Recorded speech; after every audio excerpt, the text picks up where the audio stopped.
నమస్కారం మిత్రులారా, మార్కెటింగ్ గురించి మా 4 వీడియో సిరీస్లో ఇది రెండవది. ఈ వీడియోలో మేము మీ ఉత్పత్తి ధర గురించి మాట్లాడుతాము. ఇది మొదటిసారి మార్కెట్లోకి ప్రవేశించడానికి కీలకం. చక్నా తయారీదారులు తమ ఉత్పత్తుల ధరలను ఎలా నిర్ణయించారో చూద్దాం. ధరలలో విస్తృతమైన వ్యత్యాసాన్ని మీరు గమనించారా? కొంతమంది ఆటగాళ్లు ప్రీమియం ధరను ఎందుకు పొందవచ్చు, మరికొందరు చాలా తక్కువ వసూలు చేయవచ్చు? ఈ వీడియో ముగిసే సమయానికి ఈ ఆటగాళ్ల ధర ఎందుకు భిన్నంగా ఉందో మరియు మీ ఉత్పత్తికి మీరు ఎలా ధర నిర్ణయించాలో మీకు అర్థమవుతుంది.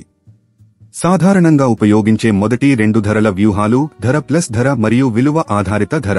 మొదటిది కాస్ట్ ప్లస్ ప్రైసింగ్. లాభాల మార్జిన్ను నిర్ధారించడానికి వస్తువుల ధరకు మార్కప్ను జోడించడం ఇందులో ఉంటుంది. ధరపై పోటీ పడుతున్నప్పుడు ఈ పద్ధతిని ఉపయోగించండి. ధర సున్నితమైన సామూహిక మార్కెట్కు విక్రయించడానికి ఇది అనువైనది. ఇక్కడ ధర చాలా ముఖ్యమైన అంశం.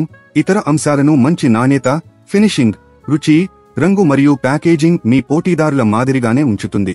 ఉదాహరణకు 1 కిలోగ్రాము చక్నా ఉత్పత్తి వ్యయం ₹87 అయితే మీ పోటీదారులు కిలోగ్రాముకు ₹163 కంటే తక్కువకు విక్రయించడం లేదని భావించి మీరు మీ ధరను 45% నుండి 50% మార్జిన్ వద్ద కిలోగ్రాముకు ₹163 వద్ద నిర్ణయించవచ్చు.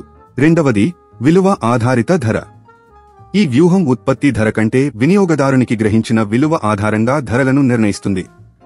ధర మంచి నాణ్యత, ఫినిషింగ్, రుచి, రంగు మరియు ప్యాకేజింగ్ కాకుండా ఇతర కారకాలపై పోటీ పడుతున్నప్పుడు ఈ పద్ధతిని ఉపయోగించండి.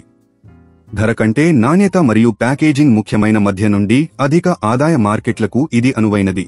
ఉదాహరణకు 1 కిలోగ్రాము చక్నా ఉత్పత్తి వ్యయం ₹163 అయినప్పటికీ మంచి నాణ్యత, ఫినిషింగ్, రుచి, రంగు మరియు ప్యాకేజింగ్ వంటి ఉన్నతమైన నాణ్యత కోసం ప్రీమియం వసూలు చేయడానికి మీరు మీ ధరను కిలోగ్రాముకు ₹200 నుండి ₹250 వరకు నిర్ణయించవచ్చు.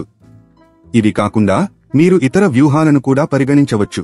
ప్రారంభంలో వినియోగదారులను ఆకర్షించడానికి మరియు మార్కెట్ వాటాను పొందడానికి తక్కువ ధరలను నిర్ణయించడం, తరువాత క్రమంగా ధరను పెంచడం. ప్రారంభంలో కొత్త మరియు ప్రత్యేకమైన ఉత్పత్తులకు అధిక ధరలను నిర్ణయించడం, తరువాత పోటీ పెరిగే కొద్దీ వాటిని తగ్గించడం. ఒక ఉత్పత్తిని చౌకగా కనిపించేలా చేయడానికి ₹100కు బదులుగా ₹99కు సెట్ చేయడం వంటి మానసిక ధరలను ఉపయోగించడం. అనేక ఉత్పత్తులను కలపడం మరియు ప్రతి ఉత్పత్తిని ఒక్కొక్కటిగా కొనుగోలు చేసిన దానికంటే తక్కువ ధరకు కట్టను అందించడం. ప్రీమియం నాణ్యత లేదా ప్రత్యేకతను సూచించడానికి పోటీదారుల కంటే ఎక్కువ ధరలను నిర్ణయించడం. మార్కెట్ డిమాండ్, పోటీ మరియు ఇతర బాహ్య కారకాల ఆధారంగా ధరలను నిరంతరం సర్దుబాటు చేయడం. తరువాత మీ మొదటి నమూనాను సిద్ధం చేసుకోండి మరియు మీ సంభావ్య వినియోగదారులను వారు మీ ఉత్పత్తికి ఎంత చెల్లించడానికి సిద్ధంగా ఉన్నారో అడగండి. All the best.